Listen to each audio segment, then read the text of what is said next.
Hello and welcome back to Gabriel Knight, Sins of the Fathers. I'm Wodball and I'm your demonstrator for today. Now today is really special because I'm going to unveil to you what I've been working on for the past week. This is a speed play of Gabriel Knight 1, Sins of the Fathers. So a little bit of explanation. Speed play. I've never heard of this term before. What does speed play mean? Well, speed play to me is distinguishable from the venerable speed run. A few years ago when I was in college, I was a big hobbyist in terms of speedrunning, not just watching them but also doing them myself. Those of you who remember my handle Wodball may also know that I was an active member on the site tasvideos.org. The TAS stands for Tool Assisted Speedruns, which means that the games were sped on emulators that were standardized in conditions in a sort of competition setting. Now, we weren't competing against those people who were playing on the regular consoles. Those people send their videos to either Twin Galaxies or the Speed Demos Archive. You can Google them to find their addresses. I might just stick them in this portion of the video so that you can see what their addresses is. But these videos in TAS videos, Speed Demo Archives, and Twin Galaxies have all one thing in common, which is that there is one thread of standardization in terms of conditions that these games are played. DOSBox, however, does not lend itself to do that. Why? Well, for one thing, many people's computers are not fast enough to run a lot of these games at full speed. Now, even with the proliferation of dual-core and quad-core processors, a lot of people are playing not so fast, and that can affect the time it takes. Also, the installation of the game can affect the speed. For example, I actually installed the entire game onto my hard drive, so there's no load time from the CD, which means there's no delay in terms of access seek time. In addition to that, I've also turned up the cycles. Now, it's not like the cycles were really high to begin with, but the recommended cycles for this game, and a lot of people like to play it at, is 10,000 CPU cycles. Now, I've set it at 20,000. Why?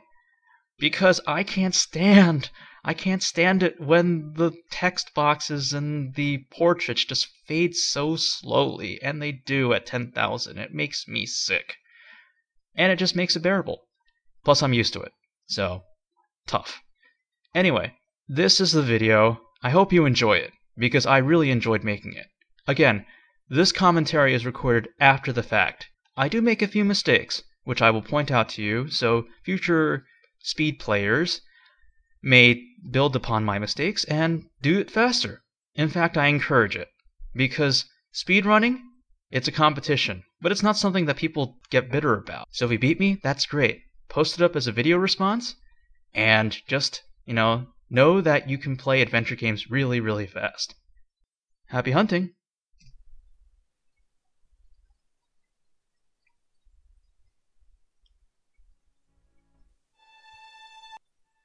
So this game is actually very, very fast to speedrun. I was able to do it in just a little bit under an hour. I have the exact times on the front of the video so you can see exactly how long it took me. So now we see Grace walking up, closing the door. So one key thing, press spacebar to skip the cinematic scenes. And you also want to turn up the speed of Gabriel and turn off the narrators and the regular voices. Now, the first thing I'm going to do is I'm going to sequence break. I'm going to grab every single item that I know that I need in the next few days, so I don't actually have to grab it again. So that means that I'm going to go and grab the magnifying glass, tweezers, the gift certificate, the hair gel, and the flashlight. The cool thing about the curtains is that you can actually use the walk icon to get out. So the minimum required here is to get the Grandmother Knight residence and the police station. So we're going to head over to Grandma Knight's over. Let's see here. Okay, here we are. And off we go. You can't skip that, unfortunately.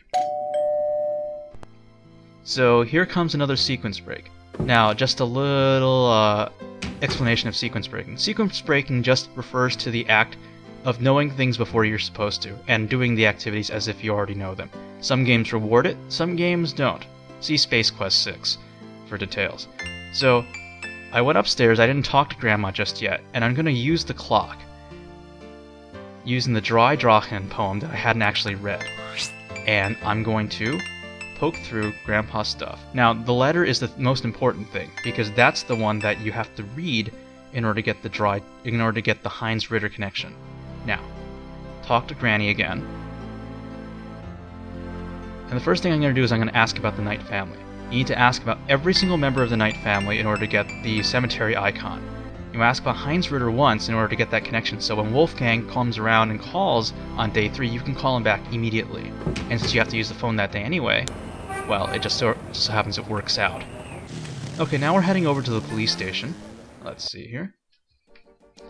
Okay, a little bug here. So the speed, for some reason, does not work out so well here. Like, it's supposed to be super fast walking Gabriel, but apparently it resets back.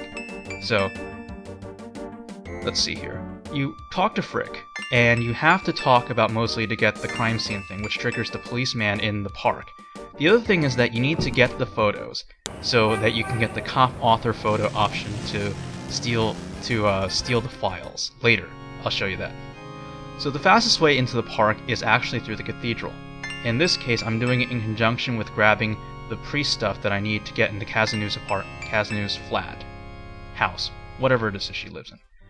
So the cool thing about the cathedral is that you can exit on the left or the right, giving you access to the top left or top right quadrants of Jackson Square, which means that I have easy access to the mime. Yes, okay. So you get the mime, and yeah, there's no way around this, you have to watch it. And I'm clicking as quickly as I can in order to get through all the text prompts, but in the end, we'll see what happens. Okay, so that guy just runs after him, and Gabriel just grabs... There we go. Interesting. Stupid mime. Hey you! Get away from the bike! Okay, now we're gonna head over to the crime scene. Now this next scene you can skip, so you don't actually have to see Malia Getty. Okay, so what's our next move?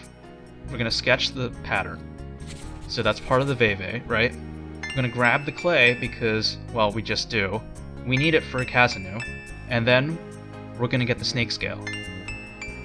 Now you just need to use the magnifying glass and the tweezers. You don't actually have to look at the scale before you get it.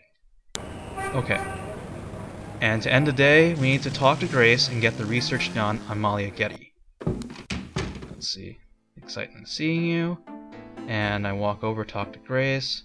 Quest research, check out Malia Getty. Oh, and I forgot to mention, if you right-click the text after you click the option, then it skips to the end, or usually try to skip as much as possible. So right-clicking is much more efficient than left-clicking in terms of skipping dialogue. So that's pretty much key to being able to speed play this game. Now again, I still make mistakes, and a lot of it has to do with the optimization of the right-clicking of the icons. So there are 8 different icons. Actually, yeah, there are 8 different icons in Gabriel Knight. And it's really hard to keep track of what the order is, especially if you don't do super duper planning. It just takes a while, that's all. Okay, so now we're looking at the cinematic dream, right? You can't skip this. There's no way around it. So you have to sit here and watch the talisman get bathed in blood, like now. Alright, there we go. There we go. Alright. Alright, we're on Bourbon Street, man, in the rare bookshop. Oh yeah. Kind of always wondered how he ended up hanging like that. It's not like, well, it's not like he was being executed or anything. Most of the time he dies, he's usually being choked or, oh yeah, choked by a snake. I guess that makes sense. Okay, day 2. Again, we skipped the cinematic.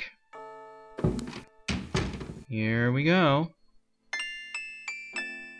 Operate the door.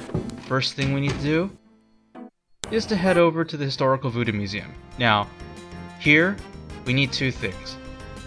Actually, we only need 1, in any case.